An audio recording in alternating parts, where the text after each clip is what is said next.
दोस्तों नमस्कार। VK knowledge electrical में आप सभी का स्वागत है।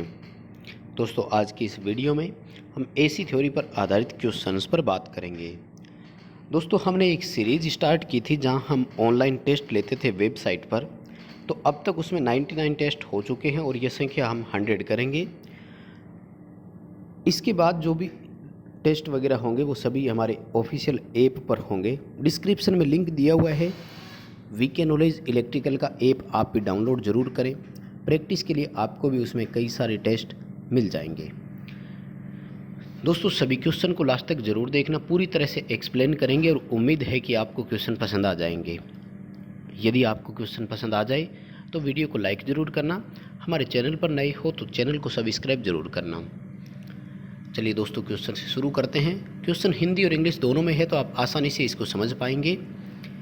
आज का हमारा नंबर 1 सवाल है कि आरएलसी समांतर परिपथ में यदि कैपेसिटिव रिएक्टेंस इंडक्टिव रिएक्टेंस से अधिक हो तो परिपथ किस तरह का होगा।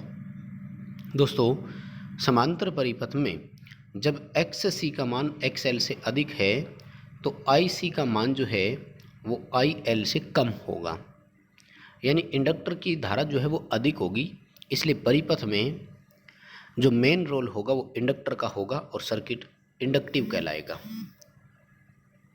हमें इसमें सी ऑप्शन के साथ जाना है। नेक्स्ट हमारा सवाल है कि 3 ओम प्रतिरोध और 4 ओम प्रतिघात वाले एक ऐसी सीरीज परिपथ में क्या होगा। इम्पीडेंस 5 ओम होगा, पावर फैक्टर 0.6 होगा और यदि वोल्टेज 250 हो तो धारा 5 एम्पियर नहीं करंट 50 एम्पियर होगी।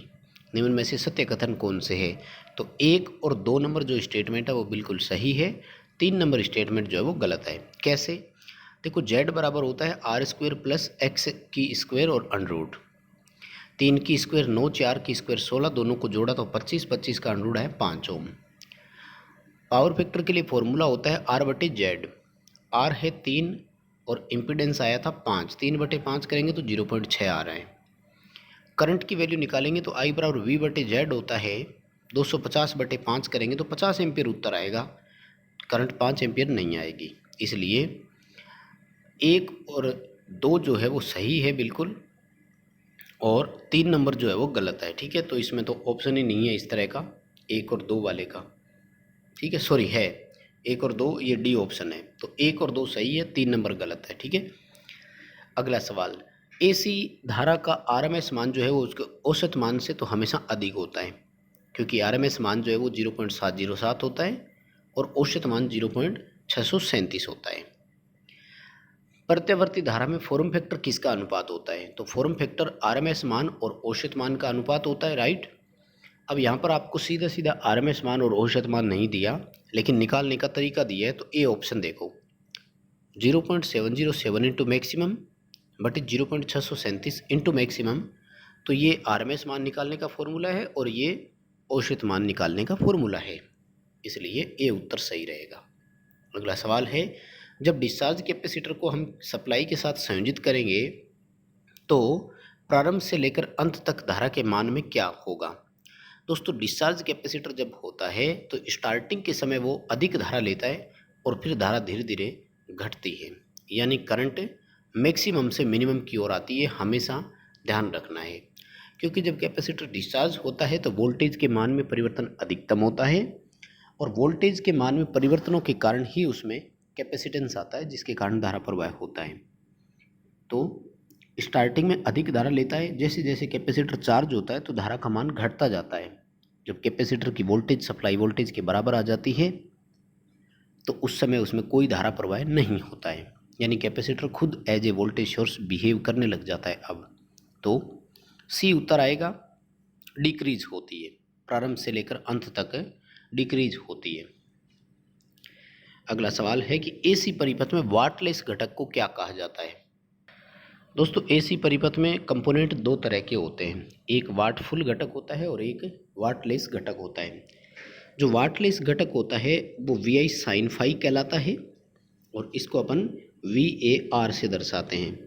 जो वाटफुल घटक होता है वो VI कोस फाई से दर्शाया जाता है और उसे हम वाट से रेटेड करते हैं, यानी प्रतिघाती शक्ति को वाटलेस कहते हैं, और वास्तविक शक्ति को वाटफुल घटक कहते हैं।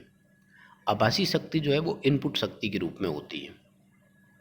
अगला सवाल है, निम्न पर विचार कीजिए।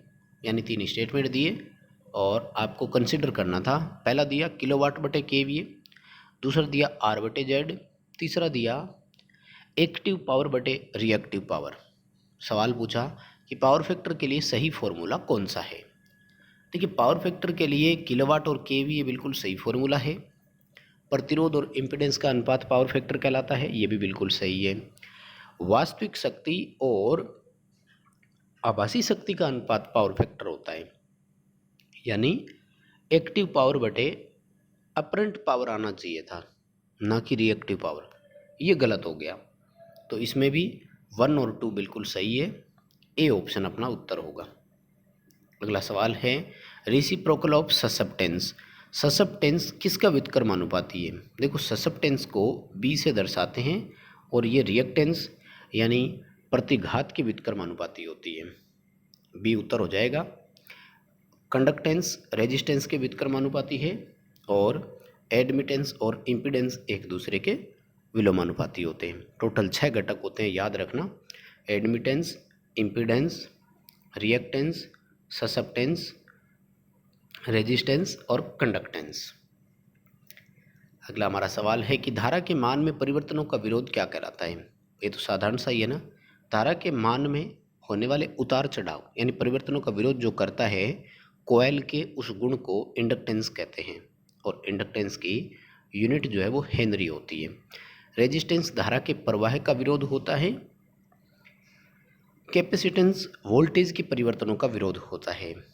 इम्पीडेंस धारा प्रवाह में संयुक्त प्रतिबाधा, कुल प्रतिरोध जो होता है उसे हम इम्पीडेंस कहते हैं। नेक्स्ट हमारा सवाल है कि 2 समीकरण है E1 और E2, इनके बीच में बताइए फेज अंतर कितना है। देखो, E1 जो है वो ओमेगा टी प्लस 60 डिग्री है। दोस्तों, प्लस 60 डिग्री का मतलब होता है, ये मान लीजिए ग्राफ हमारा यहाँ पर है, तो ये तो 60 डिग्री आगे निकल जाता है। और दूसरा है ओमेगा माइनस 30 डिग्री, यानी ये इस ग्राफ के, इस लाइन के 30 डिग्री लैगिंग रह जाता है। दोनों के बीच में डिफरेंस कितना आया, तो 60 और 30 90 डिग्री का। बड़ा साधारण सा है। प्लस और माइनस का मतलब है ये 60 डिग्री आगे निकल गया, ये 30 डिग्री पीछे रह गया। दोनों के बीच में कितना अंतर आया, 90 डिग्री का। दोनों के बीच में फेज अंतर 90 डिग्री का है। अगला हमारा सवाल है कि विद्युत धारा की फ्रीक्वेंसी जितनी अधिक होगी, प्रति चक्र समय उतना ही कम होगा। ये स्टेटमेंट है ट्रू, फॉल्स या पार्शियली ट्रू। तो देखो, हम सब जानते हैं कि फ्रीक्वेंसी और समय एक दूसरे के व्युत्क्रमानुपाती है। फ्रीक्वेंसी जितनी अधिक, समय उतना कम। फ्रीक्वेंसी जितनी कम, समय उतना अधिक। तो ये बिल्कुल ट्रू स्टेटमेंट है, बिल्कुल सही कथन है। हमें ए ऑप्शन की ओर इसमें साथ में जाना होगा। अगला सवाल है कि निम्न में से किस परिपथ में पावर फैक्टर यूनिटी नहीं होगा। देखो, डीसी परिपथ का पावर फैक्टर हमेशा इकाई होता है। एसी के रेजोनेंस परिपथों का पावर फैक्टर भी इकाई होता है। रेजोनेंस का मतलब होता है जहाँ एक्सएल और एक्ससी दोनों एक दूसरे के बराबर हो जाते हैं, चाहे वो सीरीज हो चाहे समांतर हो। शुद्ध रेजिस्टिव सर्किट का भी पावर फैक्टर इकाई होता है, इसलिए इन तीनों का तो होता है। तो फिर क्या उत्तर करेंगे, इनमें से कोई नहीं, यानी इनमें से कोई नहीं है जिनका पावर फैक्टर इकाई ना हो। अगला सवाल, 1 farad is equal to, 1 farad किसके बराबर होता है। तो कैपेसिटर का फॉर्मूला लिख दो, C बराबर Q अपॉन V होता है ना, तो कुलाम प्रति वोल्ट बनेगा। ठीक है, 1 फेराड कुलाम प्रति वोल्ट के बराबर होता है, और 1 हेनरी जो है वो वोल्ट प्रति कुलाम के बराबर होता है। दोनों का याद रखना, कुलाम प्रति वोल्ट और वोल्ट प्रति कुलाम। अगला सवाल है, एसी परिपथ में संयुक्त प्रतिरोध को क्या कहा जाता है। संयुक्त प्रतिरोध का मतलब R और X का जो योग होता है। तो ये सीधा तो होता नहीं है, सदिश योग होता है, और हम इसको क्या बोलते हैं, इम्पीडेंस बोलते हैं। Z से इसको लिखा जाता है। इसी तरह से संयुक्त चालकता का यदि सवाल होता तो फिर अपन C उत्तर करते। संयुक्त चालकता को एडमिटेंस बोलते हैं और वो महो या साइमन से दर्शाई जाती है। अगला सवाल है कि परिपथ में वोल्टेज V बराबर 100 साइन ओमेगा प्लस π/3 है और करंट 10 साइन ओमेगा π/2 है। परिपथ का पावर फैक्टर कितना होगा? देखो भाई, π/3 का मतलब कितना हुआ? 180/3 यानी कि 60 डिग्री। π/2 का मतलब कितना हुआ? 180/2 यानी कि 90 डिग्री। इसका मतलब करंट जो है वो 30 डिग्री आगे है। वोल्टेज जो है वो 60 डिग्री पर था, करंट जो है वो 90 डिग्री पर है।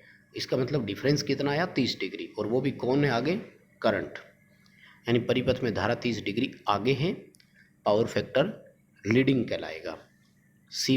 बी उत्तर अपना सही होगा, 90 डिग्री लीडिंग। अगला सवाल है कि दो राशियों के बीच फेज अंतर कितना होगा जब एक राशि अपने शिखर मान पर पहुंच जाती है तो दूसरी राशि स्टार्ट होती है? बहुत ही साधारण सा है। मान लीजिए ये एग्जाम्पल आपके सामने है इस तरह का, तो देख लीजिए ना कहाँ बन रहा है रेशियो। जब ये अपने शिखर पर आया तब ये शुरू हुआ, तो ये π/2 के बराबर होता है। π/2 का मतलब 90 डिग्री के बराबर होता है।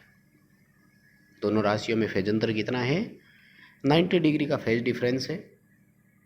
अगला सवाल, ऐसे परिपथ जिनमें KVA और kVAR बराबर हो तो करंट और वोल्टेज के बीच फेज अंतर 90 डिग्री होता है। ध्यान रखना। कैसे पता करें भाई? क्योंकि ऐसे परिपथों का किलोवाट जीरो हो गया, और किलोवाट जीरो तब होता है जब पावर फैक्टर जीरो हो। पावर फैक्टर जीरो तब होता है जब फेज अंतर 90 डिग्री हो। भाई KVA और kVAR यानी एक्टिव रिएक्टिव पावर और अपरेंट पावर बराबर हो गई, एक्टिव पावर जीरो है। इसका मतलब परिपथ शुद्ध इंडक्टिव या शुद्ध कैपेसिटिव प्रकार का परिपथ है। ये साधारण सी है, सीधी सी बात है, आपको पता लग गया। सीरीज रेजोनेंस परिपथों में क्या होता है? जब सीरीज में परिपथ रेजोनेंट होता है तो Z और R एक दूसरे के बराबर हो जाते हैं। ठीक है, कैसे बराबर हो जाते हैं? क्योंकि सीरीज में Z ज्ञात करने का फॉर्मूला क्या है? R² plus XL minus XC की होल स्क्वायर। जब ये दोनों बराबर ही हो गए तो इनका अंतर जीरो आया, R² से अंडर कट जाएगा, Z और R एक दूसरे के बराबर होते हैं। अगला सवाल है कि 100 वोल्ट RMS मान और 50 हर्ट्ज फ्रीक्वेंसी वाले साइन वेव की समीकरण किस प्रकार बनेगी? जो समीकरण लिखते हैं ना वो मैक्सिमम मान की लिखते हैं, और यहाँ पर जो लिखते हैं ना अपन वो होता है ओमेगा टी। ओमेगा जो है वो 2πf के बराबर होता है। अब इसने सब जगह पाई टी लिखा हुआ है तो पाई और टी करना है तो 2 इंटू एफ कर दो। 2 इंटू फ्रिक्वेंसी करेंगे तो कितना आएगा? 50 इंटू 2 यानी 100। 100πt बनेगा। 100πt कहाँ है? पहले दोनों में। अब आ जाओ वोल्टेज के मान के लिए। वोल्टेज का मान जो रखते हैं समीकरण में वो शिखर मान रखते हैं। ये कितना दिया हुआ है? RMS। RMS से शिखर मान ज्ञात करने के लिए क्या करना है? 1.414 से मल्टीप्लाई कर दो, शिखर मान आ जाएगा। यानी 1.414 साइन 100πt इसकी समीकरण बनेगी। अगला सवाल है कि दो कॉइल है जिनको एक कॉइल है जिसको एक बार DC पर संयोजित किया गया तब उसने एक धारा ली I1। जब AC पर संयोजित किया तो धारा ली I2। दोनों धाराओं में संबंध कितना होगा? कॉइल का DC पर धारा का विरोध केवल R करता है, जबकि AC में R और XL यानी इंडक्टिव रिएक्टेंस दोनों मिलकर करते हैं। इसका मतलब AC में धारा का विरोध अधिक हुआ, DC में कम। इसका मतलब DC में धारा अधिक चली और AC में कम, तो I1 जो है वो I2 से अधिक होगा।